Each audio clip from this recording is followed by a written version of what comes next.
Good morning. I think we're going to go ahead and get started. Thank you guys so much for coming today. This is the March installment in our Lunchtime lecture series. And today we have Dr. Antonio Castilla from Oklahoma State, and I'll give the floor to him. Thank you so much. Thank you so much, Erin, and thank you so much, guys. Thank you so much. I am very excited to be here at the Botanical Research Institute of Texas. I had the opportunity to visit the herbarium. We have 1.5 million specimens here. That's awesome. That's great. And before I start with my presentation, I would like to say that we have a very special guest today. So if I remember well, her name is Rachel, right? So Rachel is her birthday today. Happy birthday, Rachel. And she decided to spend her birthday listening a lecture in plant biology. So I think if that is not a bright future for our world, I don't think what we need to see it. So thank you so much, Rachel. And I'm going to tell you one thing, Rachel. I am from Spain, from the south of Spain, where we speak super fast. When I speak in English, I speak even faster. If for some reason you feel like, oh, wow, I am not understanding you well, raise your hand and say, hey, Antonio, take it easy, okay? So I am Antonio Castilla. I am assistant professor at the Department of Plant Biology, Ecology, and Evolution at Oklahoma State University. And today I would like to share with you my research.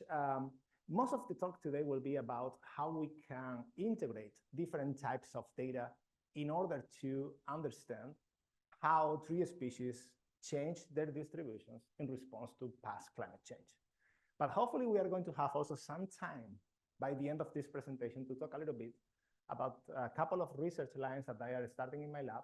One focused on conservation genomics, the other one on environmental DNA. The other thing, guys, before starting, I'm going to talk a little bit about modeling, but I try to keep it simple, right? Try to go to the big picture and don't get lost into, rabbit holes. Maybe some of you already know about all this modeling and you are going to find kind of basic the description. If that is the case, sorry about that. But I think it's better to be sure that everyone, is on the same page. So let's start with just one simple fact, right? Why is important to understand how tree species are distributed and how this distribution can change over time. And obviously we have important implications, like we need to understand how individual tree species move their range in order to understand community assembly. In other words, how forest communities are created. And we need this information because if we want to do effective management, we need to understand what communities we have right now, and what communities of trees we expect to have in the future, right? So if we think about it, excuse me, if we think about it, most of the time we are thinking about how tree species are distributed at present time, and we want to know how they will be distributed in the future under the influence of climate change, okay? And we have different scenarios. Maybe we have a scenario where the species is moving northwards, but it still has a good extent of the distribution. Maybe we have another scenario where we have a more disjunct patterns with different patches. And we want to know if this one or any other one is more likely, right? So if you think about it, when we are trying to understand these distributions, sorry, I think maybe, okay. When we try to understand the distribution of a species, not only trees, species in general, widely used tool that biologists basically use all the time are a species distribution. So in a species distribution model, I don't know, are you familiar with this tool, guys? Okay, so basically the general idea is that you have contemporary, present time occurrences for your species, points in a space, and then you have environmental GIS layers about temperature, layers about precipitation, right? And if you combine these two sources of information, you can get an idea about the environmental space of your species. In other words, Rachel, what we are trying to figure out is which range of temperatures and precipitation is the range good for our species, right? And then when we know that, we can come back to our map, to our geographic space, and try to project the potential distribution of our species. This is basically the general idea, right? But one cool thing of a species distribution models is that we can project them into the past and we can project it into the future, like a Lynch movie, basically.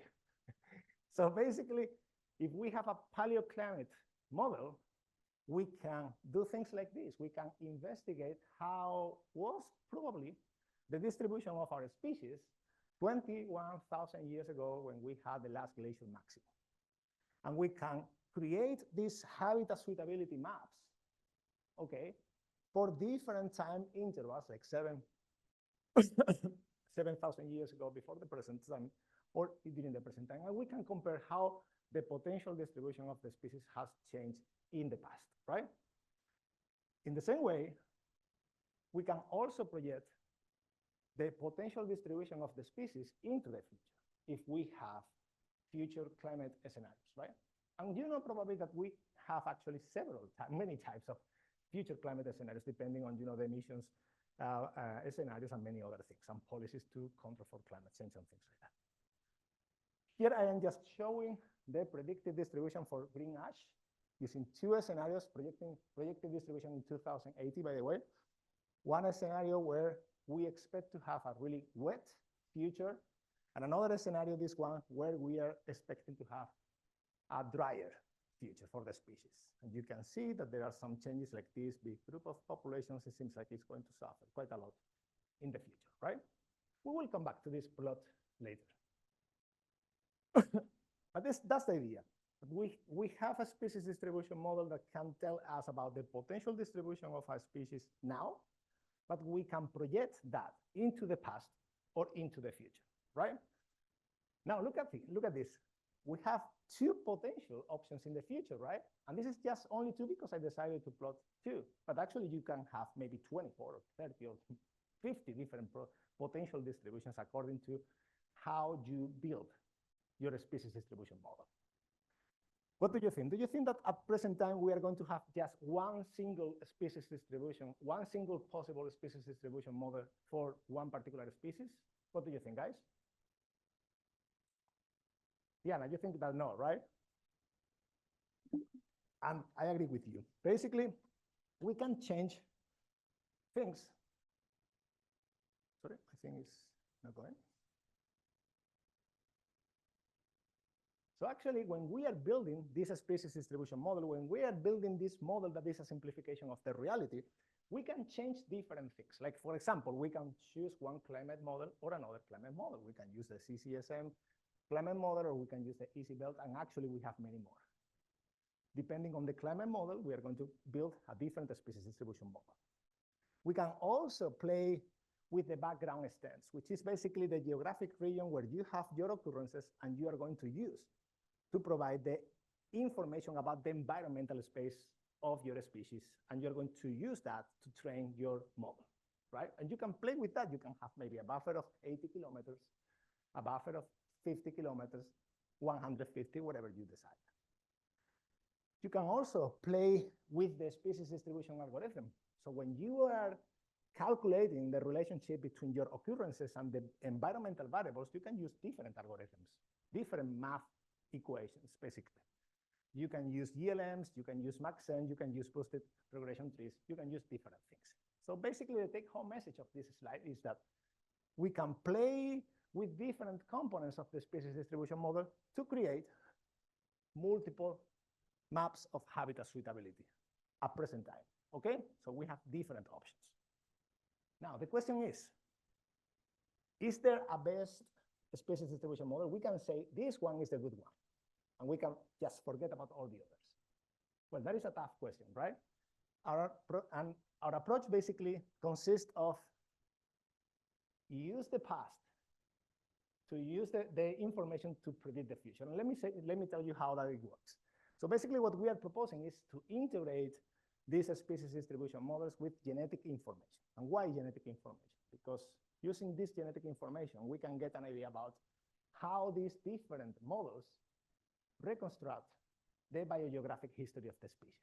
So if for some reason if we can identify one particular model or a group of models that reconstruct better, that produce more similar patterns of genetic variation that those that we are observing these days, well, that is an indication that those models maybe are better, and we can use those models to predict the future of the species. That's the general idea, right? And I am talking all the time about we because obviously this is not a research that I am doing by myself. I am part of a team. I am actually really fortunate of working with all these people. We have people, experts on plant population genomics, like Sean Hoban. We have people who know a lot about computational biology, like Alan Strand and John Robinson. We have experts on species distribution models, like Alan Smith, and experts on paleoecology, like Andrea Dawson at Mount Royal University in Canada.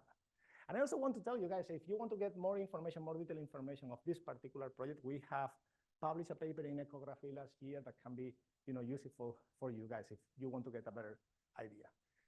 Also, I want to mention that this particular project was led by Sarah Noten, who is currently master student at the University of British Columbia, and at the time was undergraduate at Michigan State University, proving that, and I always try to sell this to my students. We can do it, guys. I mean, maybe, Rachel, this is something that you can do whenever you come to college and work with these ideas. Okay, so look at this. This girl was the leader of this project. Here I'm showing you basically a conceptual diagram highlighting or showing, better say, the workflow of an integrative modeling approach. And we are going to revisit this slide multiple times during the presentation because we will add some pieces of information that we will need later, okay? But for now, we have the occurrence data, we have the points with the spatial location of our species on the map. We have the environmental data, remember the GIS layers with information about temperature and precipitation. We use this information to build our ecological niche model or species distribution model. And then we use this species distribution model to inform our forward demographic simulations. Wow, I say the first technical word, right? What is this forward demographic simulations? Let me try to explain you in plain words. So basically, look at this. You can put the focus here. This is a landscape. Basically, this is Eastern North America, right? So what we are doing in these forward demographic simulations is that we are going to simulate the recolonization of the landscape by our species, using some previous information that point about the location of some particular refuge. And I'm not going to enter into the details about that. If you want to hear about that, I can explain you how we do that. But basically, we have information saying, well, you have several potential scenarios. Maybe you only have a refuge here in the south. Maybe you have one here and also in the northeast coast. So you can build different models and you can run these simulations and you can just basically simulate how the species over time, since the last glacial maximum to present time, has colonized the landscape. And we are going to get a bunch of information from these forward demographic simulations. We will see that later in the talk. But the important point here is that at the end of these forward demographic simulations, we have a history of colonization. We know that this population was the founder of this population. We know that this guy probably was the founder of this population. So we can track back the history of colonization. And that's important because then we can run another set of simulations called coalescent genetic simulations, which is basically, now that we know who was the source and who was the new population, we can estimate the genetic similarity between our populations. So for example, if I am a population, and Jessica, right? You are another population, and you colonize, some individuals of your population colonize me, and then I colonize Tiana, right? And then Tiana colonize Rachel. We are going to be genetically very similar, and you're going to be genetically pretty different from Rachel, right? Because we have a common history, more recent common history, right? So this is basically using dirty words, how these coalescent genetic simulations work. And at the end of the process, what we are going to do, we are going to produce a massive table. Okay, so each row in the table is one simulation. What about the columns? We have a bunch of columns that are just basically information about our simulations. Which particular model are you using? When your simulation starts, when your simulation finishes, some prior information about location of refuge, things like that. And then we have another important piece of information, which is called the summary statistics. These summary statistics are basically indexes of genetic diversity and genetic differentiation. So now we have for each row in our table values of genetic diversity and genetic differentiation for the populations according to that particular scenario, right? This is the cool thing. Some of these populations, we can actually go to the field, collect leaf material, extract the DNA, do our magic, do some genetic analysis, and calculate the same summary statistics. Heterozygosity, genetic diversity, number of polymorphic loci, FSTs, index of genetic differentiation between populations. So now we have few data that we can compare. We have this big table with many rows, each row with some values for this simulated summary statistics, and we have the real ones. So what we want to do using statistics is compare them and just keep the rows in the table with values more similar to the empirical ones. Now, if we have one particular model or maybe a few models overrepresented in these retained simulations, well, that is an indication that it's doing pretty well, reconstructing the biogeographic history of the species. Make sense, guys? Okay, cool. Now, remember, guys, in the previous slide, we only have I changed the name, sorry about that. We only have one ecological niche model or one species distribution model. But I told you that actually we can build many. So now think again, guys, in that table that I told you before, and I told you in this table we have some columns with information about the simulations, right? So one of these columns is going to say which species distribution model is based that particular simulation. We did that. You will see later that we built 24 different species distribution models, and each one was simulated, or we ran our simulations, better say, 50,000 times. So we have 1,200,000 total simulations across all the models, okay? So we applied our approach to green ash. Probably you're familiar with this species, Fraxinus pennsylvanica. On the right, you can see the green shaded area is the little distribution range of the species. You can also see these red points. These red points represent the physical locations, the populations, the real populations where we collected leaf material. So we are going to have empirical genetic diversity and genetic differentiation for those points in the space. These black dots represent species occurrences from different global databases like BIEN and GBIF, if I remember well. And we use these occurrences to build our species distribution. Okay, so let me just go a little bit into detail for these two types of data, right? So we have a genetic data set and we have the species distribution models. The genetic data. Well, we took advantage of some existing sampling of our collaborators, Dr. Romero Severson and Dr. Everett Abaheim at the University of Notre Dame. So they basically sample populations of the species across the entire distribution range. Indeed, they include in their sampling more populations that we use because they have this nice experimental design. For each location, they have a population in low elevation and another population in high elevation, and we don't need that differences. We only need one population per site. So we have a lower number of populations. If you count the number of populations here, probably will be, it's higher than. This is what we use in our analysis. We use 21 populations across the entire distribution range of the species, altogether 294 trees, and we use 1,000 polymorphic SNPs. That is another important thing. We don't need actually so many markers for doing our simulations. We don't need to have hundreds of thousands of markers. If you have it, good, but it's going to make it complicated because the computational time is going to increase.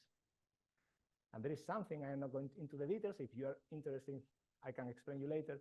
There is something called multidimensionality problem. That is, if I increase too much the number of statistics, and increase too much the complexity of calculating all that stuff because you have more and more markers that can make things complicated in terms of, distinguishing between your models. But in any case, I am not going to enter this pathway. Yes, this is our genetic data. What about our species distribution models? We have, again, Dr. Adam Smith, who is an expert at Missouri Botanical Garden, working with species distribution models. He did this job. I am not going to take credit of that. He was able to develop 24 different species distribution models for green ash by changing climate models. We use the CCSM and the EC belt, using 3 different background extents and using 4 different algorithms. So now we have different species distribution models. Let's try and compare, right? So this is the question that we have. Do our 24 species distribution model predict different past distributions? That is the first question. If we compare, for example, where these species distribution models predict the refugia for the species in the last glacial maximum, they predict basically the same area, or we can see some difference. That is something that we want to know even before running our simulations, right? Here you have a comparison, and I only show you the comparison CCSM, EC belt without identifying the specific models because it's pretty homogeneous. So all the species distribution models that use this particular climate model, the CCSM, they all tend to predict a refugium in the south of the United States, kind of close to the coastal areas, right? But even though you have some, some populations, or some, better say, some potential distribution northwards. But if you compare this prediction in the last glacial maximum, again, 20,000 years ago, with the prediction coming from the SDMs using the other climate model, you can see that the spatial extent of this refugium is way bigger, right? So we have populations entering this area which correspond with the Midwest of the United States. Okay, so it seems like models based on different climate models, species distribution models, based on different climate models, they can predict different refugia, or at least different extent of the refugia. Next question, do our SDMs differ in their ability to reconstruct green ash biogeographic history? And I'm going to show you a plot that actually has a lot of information here, okay? So let me disclose a little bit this. So on the x-axis, what we have, this 1, 2, 3, 4, 5 are the different species distribution models. That's why you have 24. On the y-axis, we have something called the posterior probability. In plain words, if you, for one model that we have many replicates retained, many replicates producing values similar to the real values, these models with many rows in this final selection, they will have a higher posterior probability because they are really good. They are producing simulations, reproducing pretty well what we observe these days in the natural populations. On the other hand, if you have a model that you don't have any row with that particular species distribution model, well, that is not very good at reproducing what we are observing, so you are not going to have a high posterior probability. More or less, this is the idea, okay? The colors. The colors indicate basically the background extent that we are using. Remember, this area where we are going to collect environmental information, and we are going to use this environmental information to create the potential distribution of the species from the occurrences, again. So depending on the color, you have a different background, or better say, depending on the intensity of the color. Depending on the color, we have different algorithms. Like, for example, here, what we are using. We are using the CCSM climate model. Is this orange? So we are using this boot regression tree algorithm, and it's the pale one, right? So we are using the 80 kilometers background, okay? And you can do the same for all the other species distribution models. What we see here, guys, I mean, I don't know if you agree with me, but at least what I see here is a higher posterior probability in general for species distribution models using the CCSM rather than the EC belt climate. This is what I see. Then we have several models that are doing a decent job, but especially this one, is doing CCSM, excuse me, SDM6 is doing a good job. Another important thing, guys, is why we have three different bars here. We have different bars because when we are comparing the simulated summary statistics with the empirical summary statistics, we do some math, basically. And we can do this math in different ways. We can use a rejection approach. We can use neural network. We can use random forest. Different, mathematical approaches. The important thing to keep in mind is that we have 473 summary statistics. So we have this problem with multidimensionality. We have this problem with potential collinearity between our summary statistics. Literature has shown that neural network and random forest do a better job dealing with that problem than rejection. So basically, I will put my attention on these two. What's the name, by the way, of this? I never remember. What's the name? Crosshatch, right? Like in Spanish, it's trama, right? Okay, so any case, guys, the main take-home message here is that it seems like the CCSM-based species distribution models are doing well, and it seems like this one is particularly good. One thing that maybe is going a little bit too much, but I just wanted to share this with you too, is that maybe you can tell me, okay, seems like the CCSMs are doing a different thing than the easy belt-based species distribution models. But what about the different models using the same climate model? Actually, you can distinguish them. You can distinguish SDM6 from SDM7, or they are basically the same. This is what I am trying to answer using cross-validation. Cross-validation is a term that sounds pretty fancy, but actually the idea is you have the reference table again, this big table, and you are going to take one row of the table, right? And then you're going to go to that row and you're going to remove the model, the SDM, that is assigned to that replicate. I'm going to say, I don't know what is the model. Now, you send that to some particular software and you say, based on these values, which species distribution model do you think is this row? And for example, when we do this with SDM6, about 0.75% of the time, is going to be assigned that particular row to the right model. It's going to say, this row is coming from the SDM number 6. Good. Sometimes we are going to say, well, maybe it's coming from SDM number 3, maybe SDM number 2, but in general, we have a high probability of assigning correctly to the right model. So we can say that the species distribution models based on this climate model, they're pretty distinguishable. Again, I'm just showing the comparison between two models just to simplify things.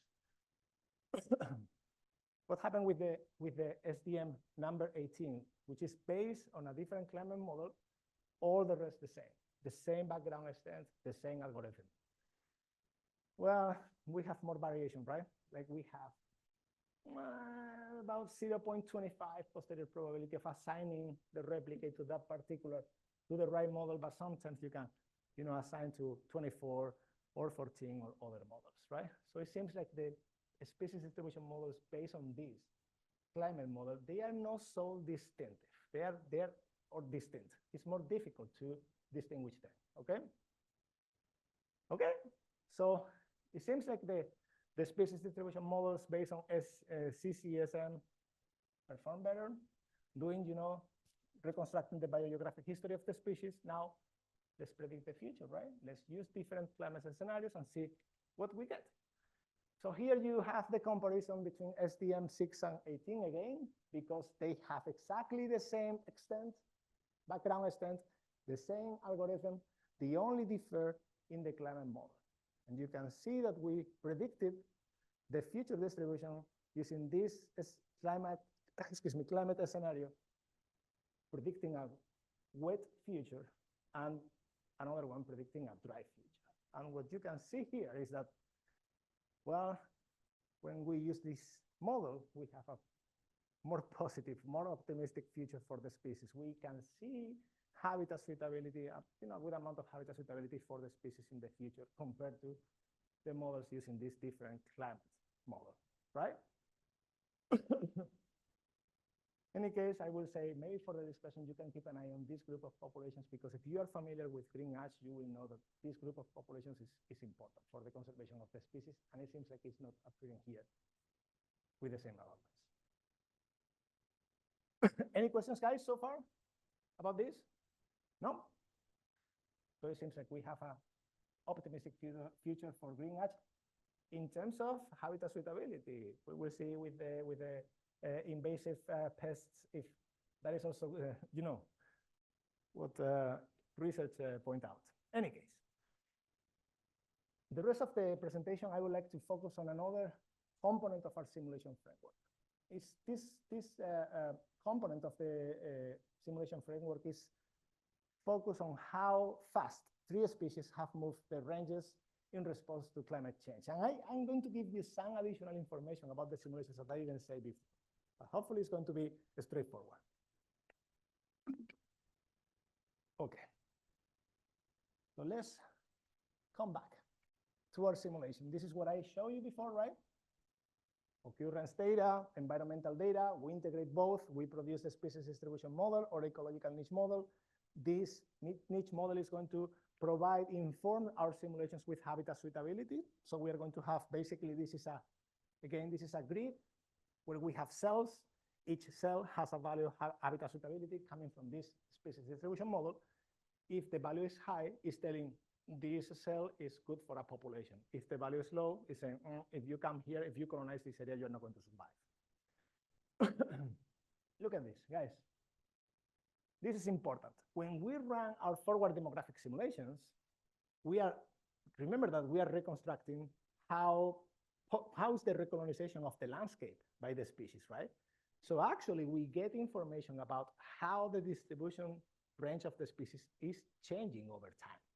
So we can get, for example, information about this, about biotic velocity, which is how the centroid of the species distribution of the species is changing since the last glacial maximum until the present time. So you have all the populations of your species, Rachel, you have all the points in the space, right? And if you calculate where is the central location of all these points, you have something called the centroid. This is like the center of the distribution, the geographic center of the distribution. And you are looking how this center is changing over time. If it's moving north because it's getting warm and you need to move your distribution into colder latitudes, or if you are moving down to the south because it's getting the ice sheet coming to your distribution and you need to get out of this cold environment. Make sense? Cool. So basically what we are proposing for investigating things like this is that we can use species distribution models, we can use genetic data, but we can also include fossil pollen data. Okay, and if you want to discuss why these three data types and what are the weaknesses or the strengths, we can do it after the talk. Okay, I just tried to keep it simple. So basically, we complement our sampling design using data from Neotoma paleoecology database.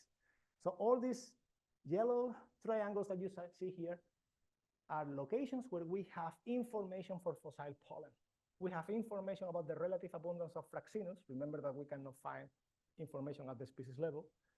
How is the abundance of Fraxinus relative to other tree species? And we have this information coming from all these triangles, right? So now we have SDMs, we have pollen, and we have genetic data. See how we put that into the conceptual framework. Look at this. It's basically the same. The only difference is that it's this point. We have the habitat suitability of our colonizations, of our forward demographic simulations, but this habitat suitability can be informed by this species distribution model or can be informed by a pollen vegetation model, right? So we can say if this cell in the landscape has a high habitat suitability because we have a species distribution model saying, yeah, this is high, is good for your species. Or because you have fossil pollen saying the relative abundance of Fraxinus in this point and in this time is high. So the habitat suitability should be high. You should expect to find Fraxinus there. Maybe not green ash, maybe other ash, but definitively Fraxinus. And you will see later that we are trying to integrate that, but this is for the last. For now, what we are doing is something more simple. So basically, we tested, we calculated, better say, our biotic velocities. Remember how the center of the distribution is changing over time. And we did that just using our pollen models. So we're going to have all these layers from the last glacial maximum to present time in intervals of 1,000 years with the relative abundance of Fraxinus. We create a map of habitat suitability, and we see how the center of this potential distribution is changing over time. No integration here, no simulations at all, okay? Just pollen data, and we calculate how the species center changes. We also calculate these biotic velocities using ENMs, or species distribution models, without any simulation. Again, we have our species distribution model, we project into the past, we create these habitat suitability layers for intervals of 1,000 years, more or less, 20,000 years ago, 19,000 years ago, 18,000 years ago, until present time. And we check how this distribution is changing over time, and we quantify how fast it's moving. That's all. Then we have what we call a naive ABC. This is the way to calculate the biotic velocities using just genetic data. So here we are going to use our pipeline. We are going to use our simulations, but we are going to introduce a distinctive feature. So basically, we are not going to have habitat suitability changing. Habitat suitability will be always maximum, right? So anytime that the ice sheet retreats and cells are released, they have high habitat suitability. So if the species can, if one population can send some seeds and colonize this cell, can reach, this new population can reach maximum current capacity because there is no limitation, okay? And then we have two analyses where we are basically integrating pollen and genomic data and SDM or ENM and genetic data. So we are using our habitat suitability layer, informed by either pollen or species distribution models, and we are going to use that to calculate the summary statistics that we are going to compare with the summary statistics, the real one in the empirical population. I know there is a lot of stuff here, so maybe we can go through that later in the question time. Here you have the biotic velocities for the centroid of green ash in the last 20,000 years, 21,000 years. On the left, you have the biotic velocities for just pollen, no simulations, just SDMs, no simulations, genomic data, simulations, but without variation in the habitat suitability layers, okay? And what we can see here, well, in general, we have higher biotic velocities for pollen data, around 200 meters per year, but a lot of uncertainty around these median biotic velocities. Then we have this increase here, so we have like a kind of a multimodal distribution, but again, we have a lot of uncertainty, basically, especially when we move back in time, when we go, 10,000 years ago, from 10,000 years ago to last glacial maximum. What we have for the SDMs, we have a progressive, a continuous increase in biotic velocities until this period, number 3, which is the Bolling-Allerot period. And then we have a progressive decrease until present time. And if we only use the genetic data, we have kind of a similar picture than for the SDMs, but then we have another small peak here, more recent, around 4,000 years ago, if I remember well. What happened when we integrate pollen with genetic data? What happened when we integrate SDMs with genomic data? Here you can see on the left, the plots with just pollen or just SDMs. Here you can see the plots where we are running our simulations with a habitat suitability layer informed by pollen, with a habitat suitability layer informed by the SDMs. And you can see that still we have differences, right? But one feature that catches probably your attention is that the uncertainty has been reduced quite a lot, especially for pollen, right? The uncertainty around our mean or median estimates of biotic velocity is lower when we integrate pollen with genetic data. We are reducing this uncertainty. Is that good or is that bad? We don't know. That is the next question, basically. So that is the next step in our research. What we want to do now is just try to, instead of informing this habitat suitability with either data independently, we want to integrate both species distribution models and pollen data to produce just one single habitat suitability per time unit, basically. So we are going to say, okay, imagine that you have, for example, pollen saying, this cell has a high relative abundance of fraxinus, high habitat suitability, right? A species distribution, what you are saying? Well, the temperature and the precipitation is really good for green ash. Well, then you are going to have a high habitat suitability. Imagine that you have a conflicting situation.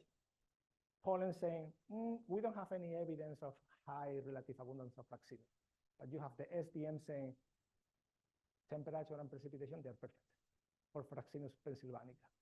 Then is when you need to, and this is the challenge of doing this, you need to in some way weight these different sources of information in order to say, well, we have a medium habitat suitability. I am going to give more, I will trust more on the species distribution model, or I will trust more on the pollen data. This is what we are trying to do right now, develop the math for that, okay? So just to give you a break, sorry for so much modeling. I just want to introduce briefly my lab. So this is the Castilla lab. We are a group of enthusiastic guys, pretty diverse as you can see here, really nice guys. If you want to get more information about our research, you can go to our website or our social media. I have to say that I am not the best one in social media. I am not a social media animal. So probably you are going to be disappointed. But work in progress. Remember that I am in my second faculty year, so probably I will do better in the coming years. So just to introduce briefly, we have another research line that we have is focused on conservation genomics. I have my students, Ryan Silver and Isabel Hudson. They are both working with Shinery Oak, Quercus havardiae. Here is Chuck, Diana. If you remember that you asked me, here you have Chuck Kenyon. So Ryan is really interested in understanding the local adaptation of this species, which is threatened, basically. And Isabel Hudson is more focused on how this species hybridize with Quercus moriana and Quercus stellata, and how this hybridization can be important. We also have we have actually a really good team of undergraduate students who are doing a great job, honestly. Lana Daniels, who is probably leaving us quickly because she just got a position as a master student. Leni Kirchberger, Jordan Stockbrand, and Gemini Hoffman, all of these guys are working with this challenging species, Quercus welchi. We have a good mess there. We are trying to understand how hybridization is affecting this complex of Quercus undulata, how much evidence we have for integration into Quercus welchi, as was predicted in the 70s by John Tucker. But we have some studies saying, well, maybe this is not what is happening. In any case, we are trying to understand this complex hybridization.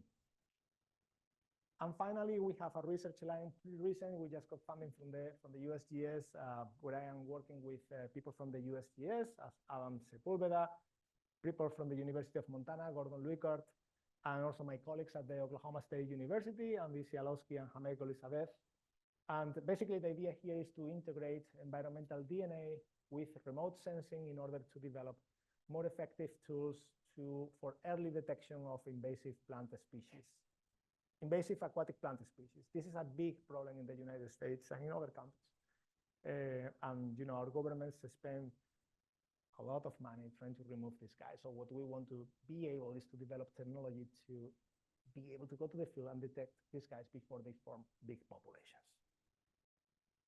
Guys, thank you so much. I just want to finish this presentation expressing my gratefulness to my funding agencies, the NSF, the USGS, the Morton Arboretum, the International Oak Society, and of course, Oklahoma State University, and all the collaborators that I had during my career that definitively they, I think one of the cool things of being an international faculty is that you spend time in different countries, meeting different people, different cultures, and I was really lucky for that, and I think that impacted critically the way that I do science. So thank you so much, guys, and if you have any questions, I would love to try to answer them.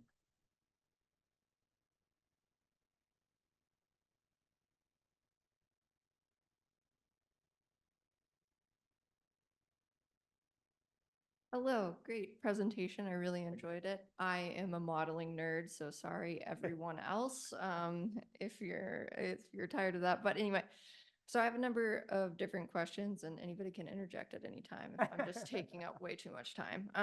So I had a couple of questions. So for your global climate model selection, was that mainly driven by precipitation, wettest versus driest, or um, was there a specific reason why you chose otherwise those two particular global climate models? You mean let me go back to this slide. The future prediction, you mean, or?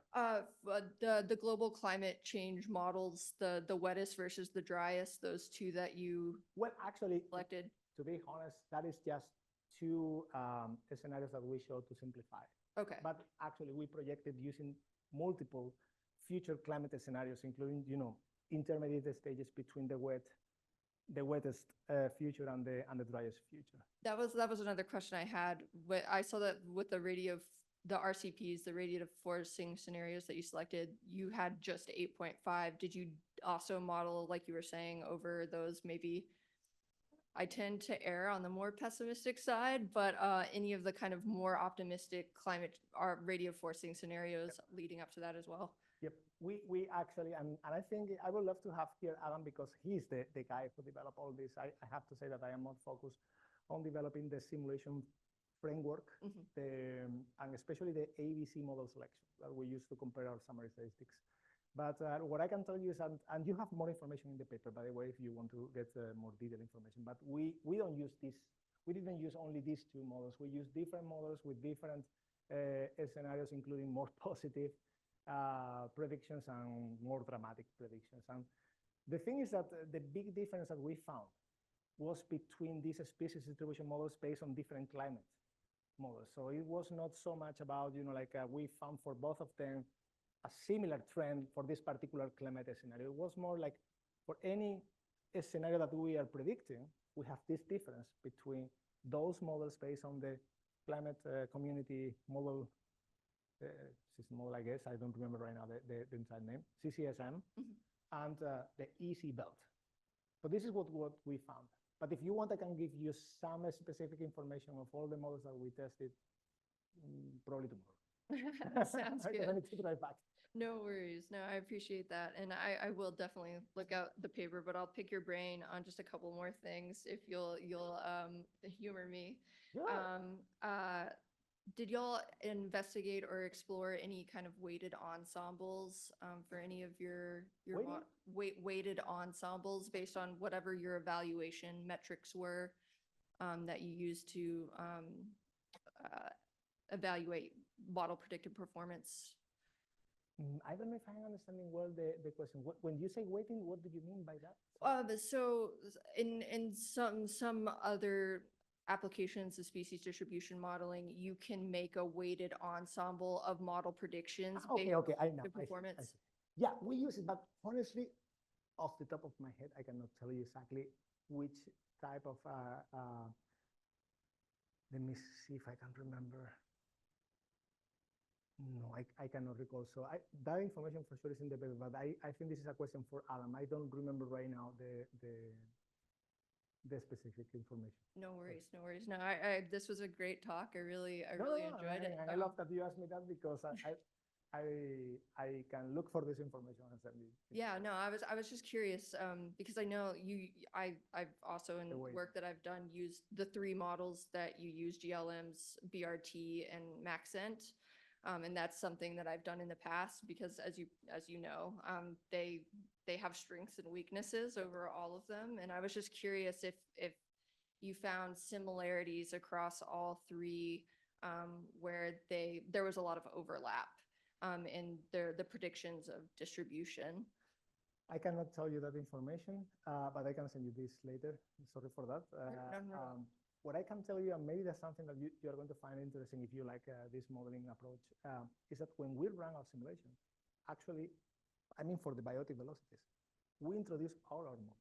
So we are not just picking up one and that's all. And that is cool because when you have the estimates of biotic velocity, for example, in the SDM informed habitat suitability simulations, or the other way, in the integration between SDMs and genomic data, these estimates are being informed by all these different models. I mean, probably you're having, now we know that we have some models contributing more than others, but we're introducing this uncertainty into our estimates. I know that that is not answering your question, but I think that is something that maybe, because I cannot give you the information about the weighting, honestly, but I think that is something that probably you're going to find interesting in the paper, and I would love to hear your thoughts. Yeah, about no, that. I'm super excited. The biological velocity aspect of that is something that I'm really interested in. And the other thing in terms of the biotic velocity is that actually you can calculate different types of biotic velocity. We did that in the paper. So you can focus on the species centroid, but you can also choose different regions, like for example, the northern margin. So you can define the 95 percentile in your occurrences and focus on this 95 percentile, which is basically the northernmost band of occurrences. And the same for the south, the 5th%. And you can calculate these biotic velocities, not just for the whole distribution, but also for the northern age versus the southern age. So I think that is something that maybe you can also find. I didn't include this information just to simplify, but Yeah, no, that is super cool. And I'll one last question about occurrences. Did you stratify your occurrences over geographic space at all to account for any kind of spatial autocorrelation? again, I think you catch me here because definitively I think Alan should have come here instead of me, I'm so because he has no, I mean, all of these are great questions and things to think about it in the future. The problem when you are working on this, on collaborative efforts like this, is that you can get all the information, all the details about all the different components, but most of the time you have your role and you try to develop a good understanding of what is going on here. But that is not necessarily that you know all the details of these other components of the modeling approach. I know that he used a stratified sampling, but I cannot tell you exactly the details of this stratification. Sure, no problem. I really look forward to reading that paper for sure. Please feel free to send any feedback, and I would love to discuss the paper in more detail and maybe put you in contact with Adam, that I think is going to respond way better the questions. That would be great. Well, I really appreciate it. It was a great talk. Thank you so much.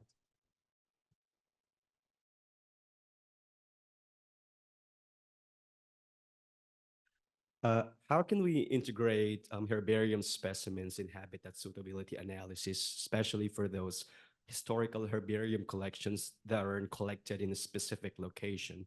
So, because currently I'm working with that, but I have problems with like having general collection sites, and I know that precise location is very important for habitat suitability analysis. That is a terrific question. Can you tell me your name, please? Maverick. Maverick.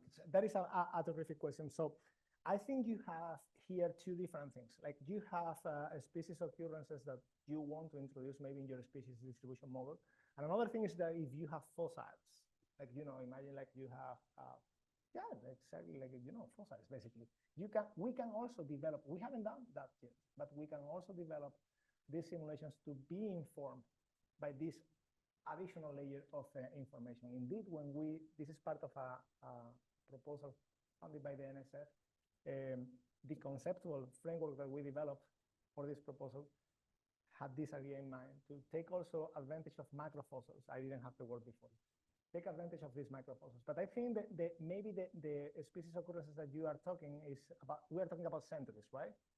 We are not talking about, you don't have a species occurrences of millennia, right? If I am understanding well the question. If we are talking about that, probably the way to integrate this information is through the species distribution models. What I cannot answer now is if these macrofossils should be part of these species distribution models or part of the pollen model or another completely independent component informing habitat suitability. This is something that actually, it seems like something simple, but it's not so simple. I think we need to do some thinking about how these macrofossils enter into the equation of this information of the habitat suitability. Yeah, because I just want to comment, because I mean, for the plants that I'm working on right now, currently our understanding is that they occupy elevations greater than 500 meters above sea level. But there are historical collections that are saying that they are found even at lower elevations. Now, if we do habitat suitability analysis with not minding that historical collection, we will only limit areas above 500 meters above sea level, and that would take away a lot of areas that are also possibly suitable for the plant. So I'm just on the side of like, how would I fine tune and filter using historical herbarium collections with the way I would like to present a more definitive approach towards modeling the habitat suitability of my plants. Maverick, excuse me for returning the question, but are you thinking about like trying to distinguish between occurrences coming from present time versus these historical occurrences and give some sort of weight to increase the we can say the weight that these historical occurrences are going to have when we build our species distribution model? This is what you are thinking, just to see if I am understanding your question. Yeah, because sometimes people tend to think that species, especially for those high altitudinal species, would tend to inhabit higher elevation. But I don't think there's a lot of literature saying that they can also go back to where they are. They should, historically were found. So it's always the case of like they always go up and then they kind of like don't have a lot of space anymore. Now they're like critical endangered. But there's also probability that they can also shift going back to historical areas. I would like just to see like the tendency of this species. That's a good point. I know, Maverick, that Alan did a wild filtering of these species occurrences. But I guess if we want to, give more credibility to some particular type of occurrences than other, is something that we can do, because that is exactly the problem that we are having right now when we try to integrate pollen and species occurrences. If you think about it, from from pollen you get presence absence data, right? From a species distribution model you get presence absence data. From pollen you get relative abundance. So you have 60% of the entire sample is pollen from Fraxinus. So you have actually two variables of a different nature, because one of them is just one zeros, the other one is a proportion, right? So if you want to integrate both into the same habitat suitability layer, you need to make some decisions. Like, for example, if I have more than 3% or 2% or more than 0% of the fossil pollen recording saying that I have, 2% of Fraxinus pollen. Well, this is an occurrence, is one. One coming from the species distribution model, one coming from the pollen, one for this. The species distribution model said that we have an occurrence here. The fossil pollen record is saying, well, we have 0%. Well, 1 and 0, calculate the mean or something like that. This is like the most straightforward thing, but actually we are not very happy with that. We want to respect the nature of our two variables. And there are some mathematical, like for example, I cannot recall right now the name of this particular modeling. I think it's joint likelihood models, but I don't want to say something that is wrong. But there are some particular modeling approaches where you can actually weight these different sources of information. And that is probably something that we could do if we want to address what you are saying, like trying to introduce a penalty, or excuse me, a weight to the occurrences depending on the nature of this occurrence, if I understand what you're saying. That makes sense? All right.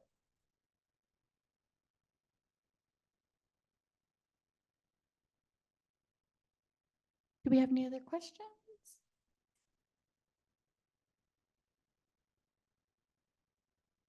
Hi, thank you. Great talk. Thank you so much. I just had one question I don't think you had covered, but you said you'd mentioned one little dark spot of good habitat suitability that then disappears, and you were going to come back to that, maybe? Yeah, sure. Let me just go that here. This guy, right? Yes. The point there, Brooke, right? So the thing is that for green ash, we have another threat. It's the ash emerald border, I think is the name. So the thing is that this cluster of populations, this group of populations here, according to some previous research that we haven't done, this is another different group, they have found that that particular group of populations have the highest resistance to the pathogen. So actually, this is actually something pretty cool. Anytime that I focus on this paper in a shorter presentation, I like to discuss this because that shows you how you have different pieces of information. At the end of the day, we are using a species distribution models which are predicting the environmental space, but we also have biotic interactions that we are not including most of the time, even though we can include species interactions in species distribution models. But most of the time we focus on environmental variables like bioclimatic variables and things like that. So I think this is I don't know if I can say a misleading, bright, positive future because I mean it will depend also on how this habitat suitability match with those populations that seem to be pretty relevant for the resistance to this pest disease, which is probably the most serious threat that this species has right now. Make sense? Okay, we have hit 1 p.m. So if anyone else has any questions, please feel free to stay after. Thank you guys so much for coming. Thank you so much, guys.